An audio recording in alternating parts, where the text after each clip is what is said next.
Hi guys, welcome back to my channel Chaitra Anil daily vlog. ಎಲ್ಲರೂ ಹೇಗಿದ್ದೀರಾ? ಇವತ್ತು ಆ್ಯಕ್ಚುಲಿ ನೀವು ತಮ್ಮನೇಲಿ ನೋಡಿದ್ರೇ ಅಂದ್ಕೊಂಡಿರ್ತೀರಾ ಇವತ್ತು ಯಾವ ವ್ಲಾಗ್ ಆಗಿರುತ್ತೆ ಅಂತ. ಖಂಡಿತ ನಿಮಗೆ ಗೊತ್ತಿರುತ್ತೆ. ಇದು ನನ್ನ ಮಗನ ಬರ್ತ್ಡೇ ವ್ಲಾಗ್. ಒಂದು 29 ಜೂನ್ ಇದ್ದಿದ್ದಲ್ವ, ಸೊ ಹಂಗಾಗಿ ಅವತ್ತು ಶನಿವಾರ ಬಿದ್ದಿತ್ತು. ಸೊ ನಾವು ಶನಿವಾರ ನಾನ್ ವೆಜ್ ಏನು ತಿನ್ನಲ್ವಲ್ಲ, ಹಂಗಾಗಿ ಫಂಕ್ಷನ್ನ ಭಾನುವಾರಕ್ಕೆ ಎಕ್ಸ್ಟೆಂಡ್ ಮಾಡಿದ್ವಿ. ಯಾಕಂದರೆ ಮರಿ ಹೊಡೆದು ಅಲ್ಲಿ ಪರ ಮಾಡ್ತೀವಿ ಅಂತ ಅಂದ್ಕೊಂಡಿದ್ವಿ ದೇವಸ್ಥಾನದಲ್ಲಿ. ಹಾಗಾಗಿ ಯಾವ ದೇವಸ್ಥಾನ ಏನು ಫುಲ್ ಕಂಪ್ಲೀಟ್ ಡೀಟೇಲ್ಸ್ ನಿಮಗೆ ಇದರಲ್ಲಿ ಸಿಗುತ್ತೆ. ಇನ್ನು ಅವತ್ತೊಂದು ದಿನ ಮನೇಲಿ ಮಾಮೂಲಿ ಶನಿವಾರ ಆಗಿರೋದ್ರಿಂದ ನಮ್ಮ ಮನೆ ಪಕ್ಕದಲ್ಲೇ ದೇವಸ್ಥಾನ ಇದೆ, ಸುಬ್ರಹ್ಮಣ್ಯ ಸ್ವಾಮಿ. ಸೊ ಅಲ್ಲಿಗೆ ಹೋಗ್ಬಿಟ್ಟು ಪೂಜೆ ಎಲ್ಲ ಮಾಡಿಸ್ಕೊಂಡು ಬರೋಣ ಅಂತ ಅವನಿಗೆ ಹೊಸ ಬಟ್ಟೆ ಎಲ್ಲ ಹಾಕ್ಕೊಂಡು, ಅಂದರೆ ಎಣ್ಣೆ ನೀರೆಲ್ಲ ಹಾಕಿದ್ದೆ ಬೆಳಗ್ಗೆನೆ ಹಾಕ್ಕೊಂಡು. ಮೋಡ ಎಲ್ಲ ಫುಲ್ ಮುಚ್ಕೊಂಡು ಬಿಟ್ಟಿತ್ತಲ್ವ, ಹಾಗಾಗಿ ಹರಳೆಣ್ಣೆ ಹಾಕೋಕ್ಕೆ ಹೋಗಲಿಲ್ಲ. ಸೊ ಮಾಮೂಲಿ ಹಿಮಾಲಯದ ಆಯಿಲೆಲ್ಲ ಹಾಕಿ ಕಂಪ್ಲೀಟ್ ಅವನಿಗೆ ಸ್ನಾನ ಎಲ್ಲ ಮಾಡಿಸ್ಕೊಂಡು ದೇವಸ್ಥಾನಕ್ಕೆ ಹೋಗ್ಬಿಟ್ಟು ಫಸ್ಟ್ ಬರೋಣ ಅಂದ್ಕೊಂಡು ತಿಂಡಿಗಿಂತ ಮುಂಚೆನೇ ಹೊರಟ್ವಿ. ಸೊ ಹೋಗಿ ಪೂಜೆ ಎಲ್ಲ ಮಾಡಿಸ್ಕೊಂಡು, ಹಾಗೆ ಗಣಪತಿ ದೇವಸ್ಥಾನನೂ ಕೂಡ ಪಕ್ಕದಲ್ಲೇ ಇದೆ. ಸೊ ಅದನ್ನು ಕೂಡ ಪೂಜೆ ಎಲ್ಲ ಮಾಡಿಸ್ಕೊಂಡು ಬಂದ್ವಿ ಮನೆ ಕಡೆಗೆ. ಸೊ ನಮ್ಮ ಮನೆಯಿಂದ ಸ್ವಲ್ಪ ದೂರ ಆಗುತ್ತಷ್ಟೇ, ಅಲ್ಲೇ ಅಕ್ಕಪಕ್ಕನೇ ಇದೆ ಗಣೇಶ ಮತ್ತು ಸುಬ್ರಹ್ಮಣ್ಯ. ಸೊ ಹಂಗಾಗಿ 2 ದೇವಸ್ಥಾನನೂ ಕಂಪ್ಲೀಟ್ ಪೂಜೆ ಎಲ್ಲ ಮುಗಿಸ್ಕೊಂಡು ಮನೆಗೆ ಬಂದ್ವಿ. ತಿಂಡಿಗೆ ಬಂದುಬಿಟ್ಟು ಕ್ಯಾರೆಟ್ದು ಪಾಯಸ ಮಾಡಿದ್ರು, ಮತ್ತು ಇದು ಚಪಾತಿ, ಹಾಗೆ ಸ್ವಲ್ಪ ಈ ಮೆಣಸಿನ ಪುಡಿ ರೈಸು, ಈ ಬಾಣಂತಿಯರಿಗೆಲ್ಲ ಕೊಡ್ತಾರಲ್ಲ ಅದನ್ನು ಮಾಡಿದ್ದೆ ನಾನು ಮಕ್ಕಳಿಗೆ ಅಂದ್ಬಿಟ್ಟು. ಸ್ಕೂಲಿಗೆ ಹೋಗ್ತಿದ್ವಲ್ಲ ಅಂದ್ಬಿಟ್ಟು ಅವಕ್ಕೆ ಬೇಗ ಸ್ವಲ್ಪ ಮಾಡಿದ್ದೆ. ಅದು ಸ್ವಲ್ಪ ಇತ್ತು, ಹಂಗಾಗಿ ಎಲ್ಲ ಚೂರು ತಿನ್ಕೊಂಡಿದ್ದಾಯಿತು. ಇನ್ನು ಅವತ್ತಿನ ದಿನ ಅಂತೂ ಕೇಕ್ ಏನು ಕಟ್ ಮಾಡ್ಸೋಕ್ಕೆ ಹೋಗಿರಲಿಲ್ಲ, ಯಾಕಂದರೆ ಸೆಲೆಬ್ರೇಟ್ ಏನು ಮಾಡಿರಲಿಲ್ಲ. ಇನ್ನು ನೆಕ್ಸ್ಟ್ ಬೆಳಗ್ಗೆ ಅಂದರೆ ಸಂಡೇ ಮಾರ್ನಿಂಗ್, ಅಂದರೆ ಸಂಡೇ ಎಲ್ಲ ಫುಲ್ ಕೆಲಸನೇ ನೈಟು. ಯಾಕಂದರೆ ಸಂಡೇ ಮಾರ್ನಿಂಗು ಅರ್ಲಿ ಮಾರ್ನಿಂಗಿಂದನೇ ಕೆಲಸ ಸ್ಟಾರ್ಟ್. ಯಾಕಂದರೆ ಬೇರೆ ಊರಿಗೆ ಹೋಗಿ ನಾವು ಫಂಕ್ಷನ್ ಇಟ್ಕೊಂಡಿದ್ದಲ್ವ, ನಮ್ಮ ಅಮ್ಮನ ಮನೆ ಊರಲ್ಲಿ ದೇವಸ್ಥಾನ ಇದೆ, ಅಲ್ಲಿ ನಾವು ಪರ ಮಾಡ್ತೀವಿ ಅಂತ ಅರ್ಸ್ಕೊಂಡಿದ್ವಿ. ಸೊ ಗಂಡು ಪಾಪು ಆದರೆ ಅಂದ್ಬಿಟ್ಟು, ಸೊ ಹಂಗಾಗಿ ಅಲ್ಲೇ ಮಾಡಿದ್ದು. ನನ್ನ ಮಗ ಇನ್ನೂ ಮಲಗಿದ್ದ. ಅವಾಗ ಟೈಮ್ ಬಂದುಬಿಟ್ಟು ಬೆಳಗಿನ ಜಾವ 4 ಗಂಟೆನೋ ಏನೋ 3 ಗಂಟೆನೋ ಆಗಿತ್ತು. ಸೊ ಇನ್ನೂ ಮಲಗಿದ್ದ. ಬಟ್ ನಾನೆಲ್ಲ ಕಂಪ್ಲೀಟಾಗಿ ರೆಡಿಯಾಗಿ, ನನ್ನ ಮಗಳದು ರೆಡಿಯಾಗಿತ್ತು. ಮನೆಯವರೆಲ್ಲ ಫುಲ್ ಓಡಾಟದ ಬ್ಯುಸಿಲಿದ್ರು, ಯಾಕಂದರೆ ಅಲ್ಲಿಗೆ ಶಿಫ್ಟ್ ಮಾಡಬೇಕಿತ್ತು. ಸ್ವಲ್ಪ ಐಟಮ್ಸ್ ಎಲ್ಲ ಫಂಕ್ಷನ್ಗೆ ಬೇಕಾದ್ದೆಲ್ಲ ಫುಲ್ಲು ಶಿಫ್ಟಿಂಗ್ ಇತ್ತಲ್ಲ, ಹಾಗಾಗಿ ಎಲ್ಲ ಜೋಡಿಸ್ಕೊಂಡು ಎಲ್ಲ ಆಚೆ ರೆಡಿಯಾಗಿ ಮಕ್ಕಳೆಲ್ಲ 4 ಗಂಟೆ 4:15 ಅಷ್ಟರೊಳಗೆ ಆಲ್ರೆಡಿ ರೆಡಿಯಾಗಿ ಆಚೆಗೆ ನಿಂತಿದ್ರು ಎಲ್ಲರೂ. ನಾನು ಇವನಿಗೆ ಆಮೇಲೆ ಲಾಸ್ಟಲ್ಲಿ ಸ್ನಾನ ಮಾಡಿಸ್ಕೊಂಡು ನಮ್ಮಮ್ಮ ನಾನಿಬ್ರು ಎಲ್ಲ ಇವನಿಗೆ ಕ್ಲಿಯರಾಗಿ ಏನೇನು ಬೇಕೆಲ್ಲ ಎತ್ತಿಟ್ಕೊಂಡಿದ್ದೆ ನೈಟೇನೆ. ಸೊ ಹೇರ್ ಸ್ಟೈಲ್ ಏನು ಮಾಡ್ಕೊಳ್ಳೋದು ಬೇಡ ಅಂತ ಜಸ್ಟ್ ಒಂದು ಕ್ಲಿಪ್ ಹಾಕಿದ್ದೆ, ಮತ್ತು ಅಲ್ಲಿ ರಿಸ್ಕ್ ಆಗಿಬಿಡುತ್ತೆ, ಇನ್ನು ಅಲ್ಲೆಲ್ಲ ಯಾರು ಇದು ಮಾಡ್ತಾರೆ ಅಂತ ಜಸ್ಟ್ ಹೇರ್ ಸ್ಟೈಲ್ ಮಾತ್ರ ಮನೇಲೇ ಪ್ರಿಪೇರ್ ಮಾಡಿಕೊಂಡು, ನಾನು ಅವನಿಗಂತೂ ಬಟ್ಟೆ ಇದಾಗ ಹಾಕಿರಲಿಲ್ಲ, ಅಲ್ಲೋಗಿ ರೆಡಿ ಮಾಡ್ಕೊಂಡ್ರಾಯ್ತು ಅಂತ. ಯಾಕಂದರೆ ಮಧ್ಯಾಹ್ನ ಫಂಕ್ಷನ್ ಇರೋದು, ಬೆಳಗ್ಗೆನೇ ಹಾಕೋಕ್ಕಾಗಲ್ಲ ಅಂದ್ಬಿಟ್ಟು ಬೇಗ ಬಿಟ್ಟು ಒಂದು 6:30-7 ಗಂಟೆ ಅಷ್ಟರೊಳಗಡೆ ದೇವಸ್ಥಾನದ ಹತ್ರ ಹೋದ್ವಿ. ಸೊ ನನ್ನ ತಮ್ಮ ಅವನೇ, ಅವ್ನು ಜಾಸ್ತಿ ವೀಡಿಯೋದಲ್ಲಿ ಕಾಣಿಸ್ಕೊಳ್ಳಲ್ಲ, ಸೊ ಅದಕ್ಕೋಸ್ಕರ ಕ್ಯಾಪ್ಚರ್ ಮಾಡಿದ್ದೀನಿ ಅವನ್ನ. ಸೊ ಹಂಗಾಗಿ ಅವನು ಬೇಗ ಬಂದಿದ್ದ. ನಮ್ಮಮ್ಮ ಅವರು ಎಲ್ಲರೂ ಕೂಡ ಬೇಗನೆ ಬಂದಿದ್ದರು ಅಲ್ಲಿಗೆ ದೇವಸ್ಥಾನದ ಹತ್ರಕ್ಕೆ. ಸೊ ಫಂಕ್ಷನ್ನು ನಡೆಯೋದಕ್ಕಿಂತ ಮುಂಚೆ ತುಂಬ ಪ್ರೊಸೀಜರ್ ಇದೆ. ಯಾಕಂದರೆ ಅಭಿಷೇಕ ಇತ್ತು, ಹಾಗೆಯೇ ಶಾಸ್ತ್ರದ ನೀರು ತರೋದು ಅಂತೀವಿ. ಸೊ ಬಿಂದಿಗೆಲ್ಲ ಇಟ್ಟು ಶಾಸ್ತ್ರದ ನೀರೆಲ್ಲ ತಂದು ಸಿಕ್ಕಾಬಟ್ಟೆ ಪ್ರೊಸೀಜರ್ ಇದೆ ಅದರಲ್ಲಿ ದೇವಸ್ಥಾನದಲ್ಲಿ. ಯಾಕಂದರೆ ಪರ ಮಾಡಬೇಕು ಅಂತ ಅಂದ್ಕೊಂಡ್ರೆ ನಮ್ಗೆ ಈ ಥರ ಅಂತ ಗೊತ್ತಿರಲಿಲ್ಲ, ಸರಿಯಾಗಿ ಕಂಪ್ಲೀಟಾಗಿ ತಿಳ್ಕೊಂಡಿರಲಿಲ್ಲ. ಬಟ್ ಅಲ್ಲಿ ಹೋದ್ಮೇಲೆ ಗೊತ್ತಾಯಿತು ತುಂಬ ಶಾಸ್ತ್ರಗಳಿದೆ. ಹಾಗಾಗಿ ಅದಕ್ಕೋಸ್ಕರ ಮೀಸಲು ನೀರೆಲ್ಲ ತಂದು ಆಮೇಲೆ ಅಲ್ಲೆಲ್ಲ ಪೂಜೆ ಮಾಡಿ ಆಮೇಲೆಲ್ಲ ಮರಿಗಿರಿ ಆ ಥರ ಎಲ್ಲ ಹೊಡೆಯೋಂಥದ್ದು ಇರುತ್ತೆ. ಸೊ ಕಂಪ್ಲೀಟಾಗಿ ಎಲ್ಲ ಶಾಸ್ತ್ರನೂ ಮಾಡಿದ್ವಿ ನಿಧಾನಕ್ಕೆ. ಬಟ್ ಗೊತ್ತಾಗಲಿರಲಿಲ್ಲ ನಮಗೆ. ಓಕೆ ಅಂದ್ಬಿಟ್ಟು ಎಳಿಸ್ಕೊಂಡು ಎಲ್ಲನೂ ಮಾಡ್ಕೊಂಡು ಹೋಗ್ತಾ ಇದ್ವಿ. ಇಲ್ಲಿ ಶಾಸ್ತ್ರದ ನೀರೆಲ್ಲ ತಂದಾದಮೇಲೆ ಅಲ್ಲಿ ಅಭಿಷೇಕಕ್ಕೆ ಹೋಗಬೇಕು. ಯಾಕಂದರೆ ಒಂದು ಬಿಂದಿಗೆ ನೀರು ಅಭಿಷೇಕಕ್ಕೆ ಹೋಗುತ್ತೆ, ಒಂದು ಬಿಂದಿಗೆದು ಅಡುಗೆ ಮನೆಗೆ ಹೋಗುತ್ತೆ, ಇನ್ನೊಂದು ಬಿಂದಿಗೆ ಅಂದರೆ ತೆಂಗಿನ ಮರ ಅಥವಾ ಯಾವ್ದಾದ್ರು ಮರಕ್ಕೆ ಹಾಕಬೇಕು ಅಂತ ಹೇಳಿದರು. ಸೊ ಕಳಸ ಅಂತೂ ಅಲ್ಲಿ ಮತ್ತೆ ದೇವ್ರ ಪೂಜೆ ಇರ್ತಾರೆ ಫುಲ್ಲು. ದೇವ್ರನ್ನ ಕೂರಿಸಿರ್ತಾರೆ ಈ ಕಡೆ ಸೈಡು. ಒಂದು ಅಂದರೆ ದೇವಸ್ಥಾನದಲ್ಲೇ ಇನ್ನೊಂದು ಪಕ್ಕ ರೂಮ್ ಇದೆ, ಅಲ್ಲಿ ನಮ್ಮ ಮನೆ ದೇವ್ರನ್ನ ಪೂಜೆ ಮಾಡಿ ಪ್ರತಿಷ್ಠಾಪನೆ ಮಾಡಿರ್ತಾರೆ. ಸೊ ಅಲ್ಲಿಗೆ ಕಳಸ ಮತ್ತು ಒಂದು ಬಿಂದಿಗೆ ನೀರು ಅಲ್ಲಿ ಕೂರಿಸಿರ್ತಾರೆ. ಸೊ ಎಡೆ ಎಲ್ಲ ಇಕ್ಬೇಕಲ್ವ, ಹಂಗಾಗಿ ಎಡೆ ಇಕ್ಕೋವರೆಗೂ ಅದಲ್ಲೇ ಇರುತ್ತೆ. ಅವತ್ತಿನ ದಿನವೇ ಒಂದು ಮದುವೆ ಬೇರೆ ಇತ್ತು ದೇವಸ್ಥಾನದಲ್ಲಿ, ಹಂಗಾಗಿ ಪುರೋಹಿತರು ಮದುವೆ ಕೂಡ ಮಾಡಿಸ್ಬೇಕಾಗಿತ್ತು. ಅದಕ್ಕೆ ಬೇಗ ಶಾಸ್ತ್ರದ ನೀರು ತಗೊಬನ್ನಿ, ಅಭಿಷೇಕಕ್ಕೆ ಮಾಡಿಬಿಟ್ಟು ಕೊಟ್ಬಿಡ್ತೀನಿ. ಯಾಕಂದರೆ ಇನ್ನು ಮದುವೆಗೆ ಅಂತ ಇವಾಗ ಹೋದರೆ ಅವರು ತುಂಬ ಲೇಟ್ ಆಗಿಬಿಡುತ್ತೆ ನಿಮಗೆ ಕಾರ್ಯ ಮಾಡೋಕ್ಕೆ ಅಂದ್ಬಿಟ್ಟು. ಓಕೆ ಅಂದ್ಬಿಟ್ಟು ಬೇಗ ಬಂದು ಅಭಿಷೇಕ ಎಲ್ಲ ಮುಗಿಸಿ ಅದೆಲ್ಲ ನೀಟಾಗಿ ಹೂವು ಎಲ್ಲ ಅರೇಂಜ್ಮೆಂಟ್ ಮಾಡಿ ಫುಲ್ಲು ನೀಟಾಗಿ ಪೂಜೆ ಎಲ್ಲ ಮಾಡಿಕೊಟ್ರು. ತಕ್ಷಣ ಅವರು ಅಲ್ಲಿ ಮದುವೆಗೆ ಹೋಗ್ಬೇಕಿತ್ತಂದರೆ ಪಕ್ಕದಲ್ಲೇ ದೇವಸ್ಥಾನದಲ್ಲೇ ಮದುವೆ ನಡೀತಾ ಇತ್ತು. ಅಂದರೆ ಮುಂದೆ ಚಪ್ಪರ ಎಲ್ಲ ಹಾಕಿ ಮಾಡ್ತಿದ್ರು. ಸೊ ಮದುವೆಗೆ ಹಾಗಾಗಿ ಮದುವೆ ನಡೀತಾ ಇತ್ತಲ್ಲ ಅಂದ್ಬಿಟ್ಟು ಅವರು ಬೇಗ ಬೇಗ ಎಲ್ಲ ಪೂಜೆನೂ ಪಟ ಪಟ ಪಟ ಅಂತ ಮಾಡಿ ಮುಗಿಸ್ಬಿಟ್ರು. ನಮಗೂ ಸ್ವಲ್ಪ ಹೆಲ್ಪ್ ಆಯ್ತು, ಯಾಕಂದರೆ ಬೇಗ ಆಗಿದ್ದೆ. ಯಾಕಂದರೆ ನಾವಿನ್ನು ಫಂಕ್ಷನ್ ಕಡೆಗೆ ಗಮನ ಕೊಡ್ಬೋದಲ್ವ. ಹಾಗಾಗಿ ಅಭಿಷೇಕ ಎಲ್ಲ ಮುಗಿಸ್ಕೊಂಡು ಪೂಜೆ ಮಾತ್ರ ತುಂಬ ಚೆನ್ನಾಗಾಯಿತು. ತಪ್ಪು ಸರಿ ಏನಿದ್ರು ನಿನ್ನ ಮೇಲೆ ಭಾರ ಹಾಕಿದ್ದೀನಿ ಕಣಪ್ಪ ಅಂದ್ಕೊಂಡು ಮಾತ್ರ ಚೆನ್ನಾಗಿ ಪೂಜೆ ಮಾಡಿದ್ವಿ. ಮಾತ್ರ ತುಂಬ ಕಡೆ ಪ್ರೊಸೀಜರ್ಸ್ ಇದೆ ಅಂತ ಹೇಳಿದ್ವಲ್ಲ, ಅದೆಲ್ಲ ವೀಡಿಯೋನೇ ಮಾಡಲಿಲ್ಲ. ತುಂಬ ಕಡೆ ಪೂಜೆ ಮಾಡಬೇಕು ಜೊತೆಲಿ ಗಂಡ ಹೆಂಡ್ತಿ, ಅಂದರೆ ನಾನು ನಮ್ಮ ಮನೆಯವರು, ಯಾಕಂದರೆ ಆರಿಸ್ಕೊಂಡಿದ್ದು ನಾವೇ ಅಲ್ವಾ. ಹಂಗಾಗಿ ಸೊ ಮದುವೆ ಬೇರೆ ನಡೀತಾ ಇತ್ತು ಅಂತ ಹೇಳಿದ್ನಲ್ಲ, ಅವ್ರು ಬಳೆ ಶಾಸ್ತ್ರ ಮಾಡ್ತಾಯಿದ್ರು ದೇವಸ್ಥಾನದೊಳಗಡೆ. ಸೊ ಪಕ್ಕ ಅಲ್ಲೇ ಆ ಕಡೆ ಸೈಡು ಒಂದು ರೂಮ್ ಥರ ಇತ್ತು. ಸೊ ರೆಡಿ ಆಗೋಕ್ಕೆ ಅಂದ್ಬಿಟ್ಟು ನಾವು ಬಂದ್ವಿ, ಯಾಕಂದರೆ ಅಲ್ಲಿ ಎಕ್ಸ್ಟ್ರಾ ಯಾವುದೂ ರೂಮ್ಗಳಿರಲಿಲ್ಲ. ಹಾಗಾಗಿ ಸ್ವಲ್ಪ ಐಟಮ್ಸ್ ಎಲ್ಲ ಏನೇನೋ ಇಟ್ಟಿದ್ರು. ಓಕೆ ಅಂದ್ಬಿಟ್ಟು ಜಾಗ ಇತ್ತಲ್ವಾ, ಹಾಗಾಗಿ ಓಕೆ ರೆಡಿ ಆಗೋಣ ಅಂತ ಈ ಕಡೆ ಸೈಡು ಬಂದ್ವಿ. ಅವಳಿಗೂ ಅಷ್ಟೇ, ನನ್ನ ಮಗಳು ಅವಳೇ ರೆಡಿ ಆಗ್ತಾ ಇದ್ಲು. ಸೊ ಅವಳಿಗೆ ಫೇಸ್ಗೆಲ್ಲ ನೀಟಾಗಿ ಕ್ರೀಮೆಲ್ಲ ಅಪ್ಲೈ ಮಾಡಿಬಿಟ್ಟು ಅವಳಿಗೆ ಬಟ್ಟೆ ಎಲ್ಲ ಹಾಕ್ಬಿಟ್ಟಿದ್ದೆ. ಯಾಕಂದರೆ ಬರ್ತಡೇ ಡ್ರೆಸ್ ಸಿಕ್ಕಾಬಟ್ಟೆ ಉದ್ದ ಇದೆ, ಅವಳಿಗೆ ಎಳಿತಾನೇ ಇತ್ತು. ಅವಳು ಕೇಳ್ತಾನೆ ಇಲ್ಲ ಬೇರೆ ಡ್ರೆಸ್ ಹಾಕೋ ಅಂದರೆ ಬೇಡ ನಂಗೆ ಅದೇ ಬೇಕು ಅಂತ ಹಠ ಮಾಡಿಕೊಂಡು ಅದನ್ನೇ ಹಾಕೋತೀನಿ ಅಂತ ಅಂದ್ಲು. ಸೊ ನಾನು ಈ ಸೀರೆ ಬಂದ್ಬಿಟ್ಟು ನಮ್ಮಮ್ಮ ಗೌರಿ ಹಬ್ಬದಲ್ಲಿ ಕೊಡಿಸಿದ್ರು. ಸೊ ಎಷ್ಟೊಂದು ಜನ ತುಂಬ ಸೀರೆ ಮಾತ್ರ ತುಂಬ ಚೆನ್ನಾಗಿ ಕಾಣಿಸ್ತಾ ಇದೆ ಅಂತ ಹೇಳ್ತಾಯಿದ್ರು. ಸೊ ಇನ್ನು ಡೆಕೋರೇಷನ್ಸ್ ಎಲ್ಲ ನಡೀತಾ ಇತ್ತು. ಹಂಗಾಗಿ ಅಂದರೆ ಪ್ಲ್ಯಾನ್ ಏನೂ ಇರಲಿಲ್ಲ ನನಗೆ, ಇದೇ ಥೀಮಲ್ಲಿ ಮಾಡಿಸ್ಬೇಕು ಅಂತ ಏನು ಪ್ಲ್ಯಾನ್ ಇರಲಿಲ್ಲ. ಯಾಕಂದರೆ ಬಾವಾಜಿ ಓಕೆ ಡೆಕೋರೇಟಿವ್ ಅವರು ಇಸ್ಕೊಂಡಿದ್ರಲ್ವ, ಸೊ ನಾನು ಮಾಡಿಸ್ತೀನಿ ಅಂತ. ಸೊ ಅವ್ರು ಯಾವ್ದಾದ್ರು ಇಷ್ಟ ಬಂದಿದ್ದು ಮಾಡಿಸ್ಲಿ ಅಂದ್ಬಿಟ್ಟು ನಾನು ಏನು ಹೇಳೋಕ್ಕೋಗಿರಲಿಲ್ಲ. ಬಟ್ ತುಂಬ ಚೆನ್ನಾಗಿ ಕಾಣಿಸ್ತಾ ಇತ್ತು, ಕಾಂಬಿನೇಷನ್ ಎಲ್ಲ ತುಂಬ ಚೆನ್ನಾಗಿತ್ತು. ಅವ್ರ ಪಾಡ್ಗವರು ಎಲ್ಲ ನೀಟಾಗಿ ರೆಡಿ ಮಾಡಿಸ್ತಾಯಿದ್ರು. ಸೊ ಓಕೆ ಅಂದ್ಬಿಟ್ಟು ನಾವು ಅಷ್ಟರಲ್ಲಿ ರೆಡಿ ಆಗೋಣ ಅಂತ ಆಚೆ ಬಂದು, ಅದೇ ಹೇಳಿದ್ನಲ್ಲ, ಒಂದು ರೂಮಲ್ಲಿ ಕೂತ್ಕೊಂಡು ಎಲ್ಲ ರೆಡಿ ಆಗ್ತಾಯಿದ್ದೋ. ಬಟ್ ನನ್ನ ಮಗನ ಇನ್ನೂ ರೆಡಿ ಮಾಡಿರಲಿಲ್ಲ ನಾನು, ಯಾಕಂದರೆ ಅವ್ನಿಗೆ ಇನ್ನೂ ನಿದ್ದೆ ಮಾಡಿಸಿರ್ಲಿಲ್ಲ. ಸಿಕ್ಕಾಬಟ್ಟೆ ರಚ್ಚೆ ಮಾಡ್ದ ಫಂಕ್ಷನಲ್ಲಂತೂ. ಯಪ್ಪ ಯಾರಿಗೆ ಬೇಕು, ಯಾವ ಫಂಕ್ಷನ್ ಬೇಡ ಏನು ಬೇಡ ಈ ಮಕ್ಳಿಗೆ ಇಟ್ಕೊಂಡು ಅನ್ನೋ ಥರ ಮಾಡಾಕ್ಬಿಟ್ಟ. ಏನು ಅಳು, ಯಾಕಂದರೆ ಅವ್ನಿಗೆ ಕಂಪ್ಲೀಟ್ ನಿದ್ದೆ ಬೇರೆ ಆಗಿರಲಿಲ್ಲ. ಹಾಗಾಗಿ ಸಿಕ್ಕಾಬಟ್ಟೆ ರಚ್ಚೆ ಮಾಡಿಬಿಟ್ಟ. ಈ ಕಡೆದು ಪಿಯಾನೋ ಥರ ಇದೆಯಲ್ಲ, ಅದು ನನ್ನ ತಮ್ಮ ಮಾಡಿಸಿದ್ದು. ಈ ಕಡೆದು ಭಾವ ಮಾಡಿಸಿದ್ದು. ಸೊ 2 ಕೇಕು ಮಾಡಿಸಿದ್ದು. ಮತ್ತು ಹನಿ ಕೇಕು ಇದೆಲ್ಲ ಸೇರಿ ಒಂದು 16 kg ಅಷ್ಟು ಆಗಿತ್ತು ಕೇಕು. ಸೊ 16 kg ಕೇಕ್ ತರಿಸಿದ್ದು ಅವನ ಬರ್ಡೇಗೆ ಅಂದ್ಬಿಟ್ಟು. ಸೊ ಫ್ಲೆಕ್ಸೆ ಅಂದರೆ ಫೋಟೋದೇನೋ ಹಾಕ್ಸಿರ್ಲಿಲ್ಲ, ಬಟ್ ಹೆಸರು ಮಾತ್ರ ಹಾಕ್ಸಿದ್ವಿ. ತುಂಬ ಚೆನ್ನಾಗಿ ಕಾಣಿಸ್ತಾ ಇತ್ತು. ಯಾಕಂದರೆ ಅದು ಚೌಟ್ರಿ ಇನ್ನೂ ಫಿನಿಷಿಂಗ್ ಆಗಿಲ್ಲ, ಅದೊಂದೇ ಚೌಟ್ರಿ ಇರೋದು ನಮ್ಮ ಊರಿನ ದೇವಸ್ಥಾನದಲ್ಲಿ. ಅಂದರೆ ನಮ್ಮ ಅಪ್ಪನ ಮನೆ ಊರಲ್ಲೇ ಅದು ದೇವಸ್ಥಾನ ಇರೋದು. ಸೊ ಹಂಗಾಗಿ ಹರಿಸ್ಕೊಂಡಿದ್ದಲ್ವ ಅಂದ್ಬಿಟ್ಟು ಅಲ್ಲೇ ಮಾಡ್ತಾಯಿದ್ದೋ ಬರ್ಡೇನ ಮಾಡಬೇಡೋಣ ಅಂತ. ಎಲ್ಲರೂ ಒಬ್ಬೊಬ್ಬರಾಗ ಗೆಸ್ಟ್ಗಳು ಬರ್ತಾನೆ ಇದ್ದರು.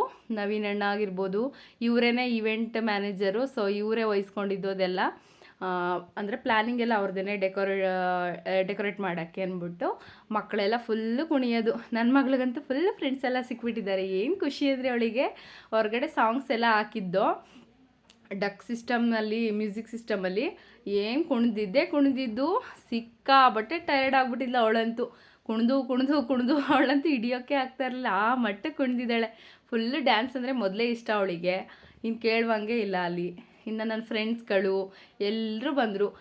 ಆದರೆ ತುಂಬ ನಾನು ಯಾರಿಗೂ ಅಷ್ಟು ಇನ್ವೈಟ್ ಮಾಡೋಕ್ಕೆ ಹೋಗಿರಲಿಲ್ಲ. ಸೊ ಇವರು ಈ ಕಡೆ ನನ್ನ ಸಿಸ್ಟರು, ನೀವು ನೋಡೇ ಇರ್ತೀರ.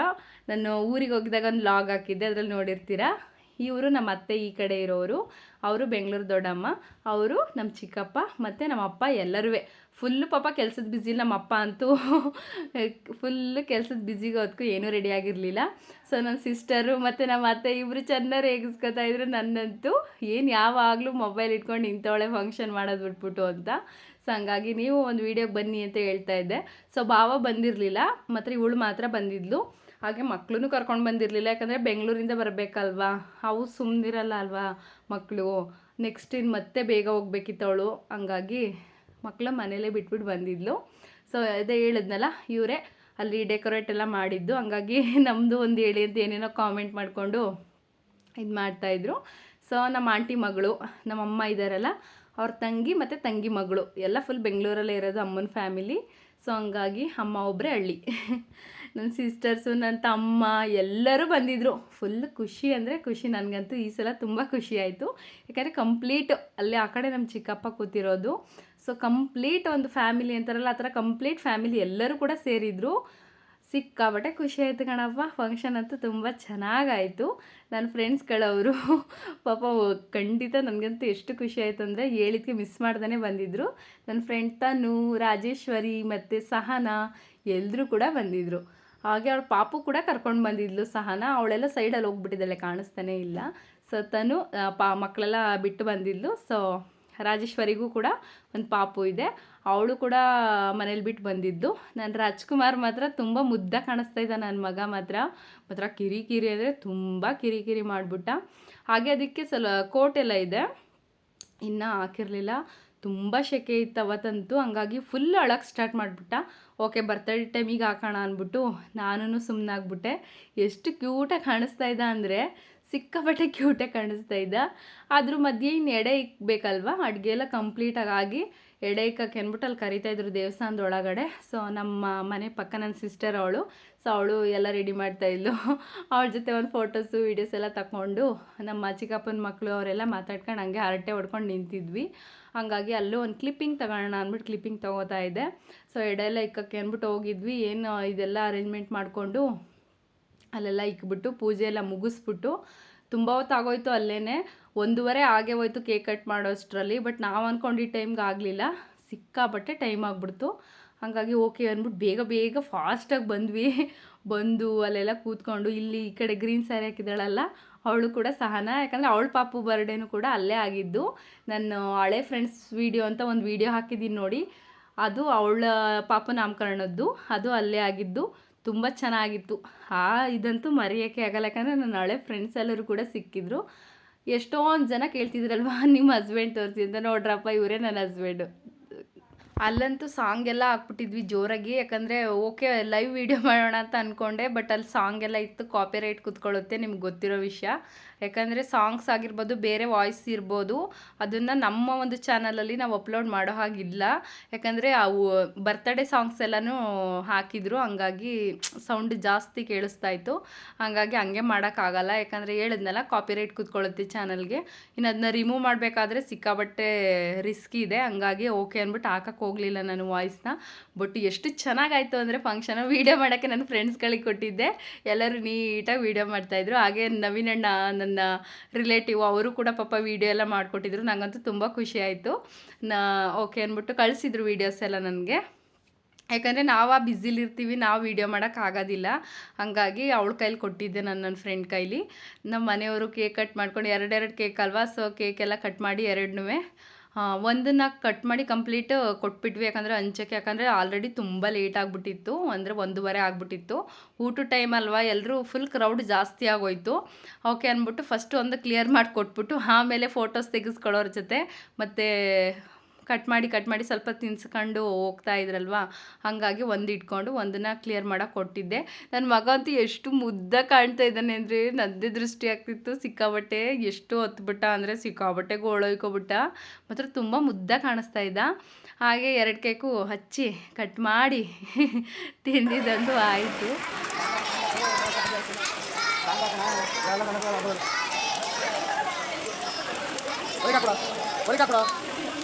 ಆ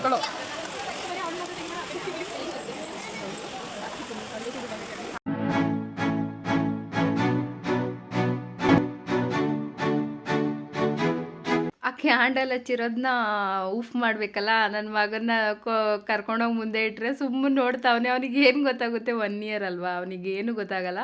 ಸೊ ಓಕೆ ಅಂದ್ಬಿಟ್ಟು ನಾವೇ ಉಫ್ ಅಂತ ಮಾಡಿಬಿಟ್ಟು ಫುಲ್ ಏನು ನಗ್ಸಿ ಮಡಗ್ತಾಯಿದ್ರು. ನನ್ನ ಫ್ರೆಂಡ್ಸ್ ಎಲ್ಲ ಸಿಕ್ಕಾಪಟ್ಟೆ ರೇಗಿಸ್ತಾಯಿದ್ರು, ಯಾಕಂದರೆ ಏನು ಮದುವೆ ಹೆಣ್ತಾರೆ ರೆಡಿ ಆಗ್ಬಿಟ್ಟು ನಿಂತಿದೆಯಲ್ಲ ಅಂದ್ಕೊಂಡು.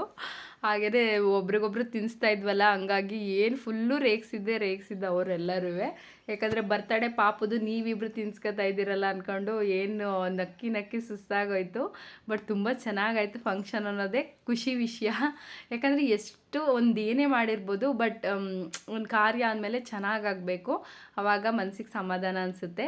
ಅಷ್ಟು ಮಾಡಿದ್ಕೂ, ಅಷ್ಟೆಲ್ಲ ಎಫರ್ಟ್ ಹಾಕಿದ್ಕೂ ಓಕೆ ಅಂದ್ಬಿಟ್ಟು ಖುಷಿ ಅನಿಸ್ಬೇಕು. ಸೊ ಹಂಗೆ ಅನಿಸ್ತು. ಕಂಪ್ಲೀಟಾಗಿ ಚೆನ್ನಾಗಾಯಿತು, ಯಾವುದೇ ಥರ ತೊಂದರೆ ಆಗಲಿಲ್ಲ. ಆ ಮುತ್ತುರಾಯ ಸ್ವಾಮಿ ದಯದಿಂದ ತುಂಬ ಚೆನ್ನಾಗಾಯಿತು ಫಂಕ್ಷನ್ನು. ಇವನು ಬಂದ್ಬಿಟ್ಟು ನಮ್ಮ ಬೆಂಗಳೂರು ಅಣ್ಣಯ್ಯ, ನಮ್ಮ ದೊಡ್ಡಮ್ಮನ ಮಗ.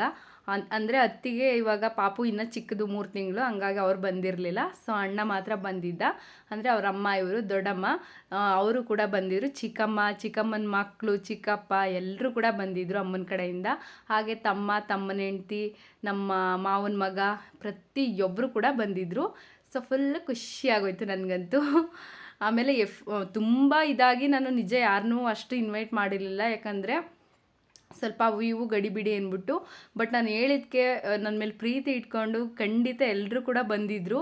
ಅದರಲ್ಲಿ ಸ್ವಲ್ಪ ಜನ ಮಾತ್ರ ಮಿಸ್ ಆಗಿದ್ದರು, ಯಾಕಂದರೆ ಅವತ್ತಿನ ದಿನವೇ ಕಾರ್ ಹಬ್ಬ ಬಿದ್ದುಬಿಟ್ಟಿತ್ತೆ ಎಲ್ಲ ಕಡೆ, ನಮ್ಮ ಊರ ಕಡೆ. ಹಾಗಾಗಿ ಏನು ಮಾಡೋಕ್ಕಾಗಲ್ಲ. ಹಂಗಾಗಿ ಸ್ವಲ್ಪ ಜನ ಮಿಸ್ ಆದರು.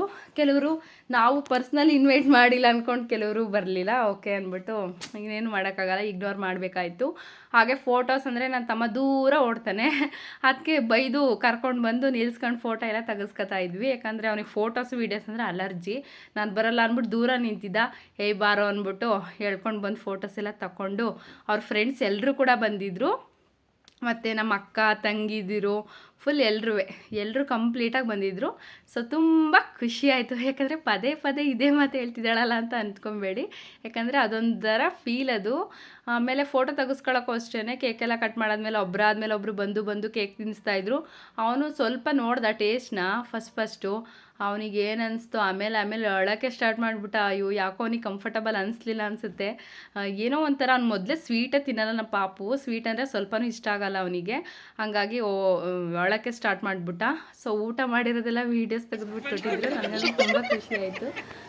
ನೋಡಿ ಮೊಕ್ಕ ಹೆಂಗೆ ಮುಚ್ಕೋತಾವ್ರಿ ನೋಡಿ. ಒಂದೊಂದು ರೀಕ್ಯಾಪ್ ಬರ್ತೀರಿ, ನೋಡ್ಕೊಂಡು ಎಂಜಾಯ್ ಮಾಡಿ. ಇನ್ನು ಫಂಕ್ಷನ್ ಹತ್ತತ್ರ ಕೊನೆಗೆ ಬರ್ತಾಯಿತ್ತು. ಮತ್ತು ಇವರೆಲ್ಲ ಬಂದಿರೋದು ನಾನು ಗಮನಿಸೇ ಇರಲಿಲ್ಲ, ಯಾಕಂದರೆ ನಾನು ಮಗು ಅಳ್ತಿತ್ತಲ್ಲ ಅಲ್ಲಿಗೆ ಹೋಗ್ಬಿಟ್ಟಿದ್ದೆ. ಅಪ್ಪ ಇದ್ದಾರಲ್ಲ, ಅವ್ರ ಅಕ್ಕನ ಮೊಮ್ಮಕ್ಕಳು ಮತ್ತು ಅವ್ರ ಅಳಿಯಂದರು ಮತ್ತು ಅವರ ಅಕ್ಕನ ಮಗಳು ಎಲ್ಲರೂ ಕೂಡ ಪಾಪ ಬಂದಿದ್ದರು. ಹೇಳಿದ್ದಕ್ಕೆ ತುಂಬ ಖುಷಿ ಆಯಿತು. ಹಾಗೆ ನಮ್ಮ ಸೋದರತ್ತೆ ಒಬ್ಬರು ಬರಬೇಕಿತ್ತು, ಹಾಗೆ ಅವ್ರ ಮಗಳು, ಅವ್ರ ಅಳಿಯ ಎಲ್ಲರೂ ಕೂಡ ಬರಬೇಕಿತ್ತು. ಅವ್ರು ಸ್ವಲ್ಪ ಲೇಟಾಗಿ ಬಂದರು, ಹಾಗಾಗಿ ಅವ್ರನ್ನೂ ಸ್ವಲ್ಪ ಕ್ಯಾಪ್ಚರ್ ಮಾಡಿದ್ದೀನಿ. ಸೊ ಅವಳು ಪಾಪ ಪ್ರೆಗ್ನೆಂಟ್ ಇದ್ದಾಳೆ ಪಾಪ, ಆದರೂ ಕೂಡ ಬಂದಿದ್ದರು. ಒಂದು ಮಾತು ಹೇಳಿದ್ದಕ್ಕೆ ನಿಜ ತುಂಬ ಖುಷಿ ಆಯಿತು ನನಗಂತೂ. ಸೊ ಅವಳು ಮಗನ ಕರ್ಕೊಂಡು ಅವಳು ಎಲ್ಲ ಈ ಕಡೆ ಸೈಡು, ನಮ್ಮ ಅತ್ತೆ ಮಗಳು, ಅವರ ಅಳಿಯ ಮತ್ತು ನಮ್ಮ ಅತ್ತೆ ಮಾವ ಎಲ್ಲರೂ ಕೂಡ ಬಂದಿದ್ದರು. ಚೇತು ಫ್ರೆಂಡ್ಸ್ ಎಲ್ಲ ಸಿಕ್ಕಾಬಟ್ಟೆ ಹೆಲ್ಪ್ ಮಾಡಿದ್ರು ನಮಗಂತೂ. ನಾವಿನ್ನು ಕೊನೆಯಲ್ಲಿ ಊಟ ಎಲ್ಲ ಮಾಡಿಕೊಂಡು ಇನ್ನು ಮನೆ ಕಡೆ ಹೊರಡೋದೇ ಆಯಿತು, ಯಾಕಂದರೆ ಇನ್ನು ಮತ್ತೆ ವೀಡಿಯೋಸ್ ಏನೂ ತೆಗಿಯೋಕ್ಕೆ ಹೋಗಲಿಲ್ಲ ನಾನು. ಹೇಗಿತ್ತು ಇವತ್ತಿನ ವ್ಲಾಗು? ಖಂಡಿತ ವಿಡಿಯೋ ಇಷ್ಟ ಆದರೆ ಒಂದು ಲೈಕ್ ಕೊಡೋದನ್ನು ಮರಿಬೇಡಿ. ಹಾಗೆ ನಿಮ್ಮ ಫ್ರೆಂಡ್ಸ್ ಆ್ಯಂಡ್ ಫ್ಯಾಮಿಲಿಗೆ ಶೇರ್ ಮಾಡಿ ಅಂತ ಹೇಳೋಕ್ಕೆ ಇಷ್ಟಪಡ್ತೀನಿ. ದಯವಿಟ್ಟು ಯಾರಾದರೂ ಚಾನಲ್ ನಿಮಗೆ ಇಷ್ಟ ಆದರೆ ಸಬ್ಸ್ಕ್ರೈಬ್ ಮಾಡಿಕೊಂಡು ನೋಡಿ, ಯಾಕಂದರೆ ನಿಮಗೆ ಫಸ್ಟ್ ನೋಟಿಫಿಕೇಷನ್ ಬರುತ್ತೆ ಅಂತ ಹೇಳ್ತಾ ನನ್ನ ಈ ವ್ಲಾಗ್ನ ಇಲ್ಲಿಗೆ ಎಂಡ್ ಮಾಡ್ತಾಯಿದ್ದೀನಿ. Thank you for watching my video. ಮುಂದಿನ ವೀಡಿಯೋಸ್ಗಾಗಿ ಖಂಡಿತ ವೆಯ್ಟ್ ಮಾಡಿ, ನಾನು ಕೂಡ ಇನ್ನೂ ವೀಡಿಯೋಸ್ನ ಹಾಕ್ತಾ ಇರ್ತೀನಿ. ಎಲ್ಲ ನನ್ನ ವೀಡಿಯೋಸ್ನ ನೋಡ್ತಾ ಇರಿ.